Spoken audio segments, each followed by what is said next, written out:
అప్పుడు పీఠంలో మహాస్వామి కూర్చునుండగా ఒక ఆవిడ బిక్కు బిక్కుమంటూ కన్నుల నీరు పెట్టుకుని కళ్ళొత్తుకుంటూ వరుస క్రమంలో వస్తోంది. స్వామి చేత్తో ఇంత కుంకం తీసి ఆవిడ చేతిలో వేశారు.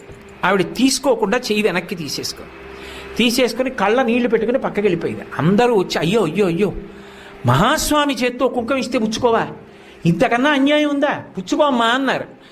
ఆవిడంది కాదు, నా భర్త మరణించాడు, ఆయన శరీరం కూడా లభించలేదు, అటువంటి వాడికి ఉత్తరక్రియలు ఎలా చెయ్యాలని అడగడానికి వచ్చాను భర్త మీద ప్రేమతో, నాకు కుంకం ఏమిటండి.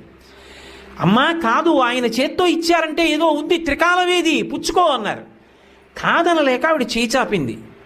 కుంకం వేసి చూసి అన్నారు, అమ్మా నువ్వు సుమంగళివమ్మా, నీ భర్త బ్రతికున్నాడు, నీ భర్త తిరిగి వస్తాడు, బొట్టు పెట్టుకో అని సువాసిని పూజ అవుతోంది. ఆ సువాసిని పిలిచి ఈవిడ కొప్పులో పూలు తురమండన్నారు. ఆవిడ కొప్పు నిండా మల్లెపూలు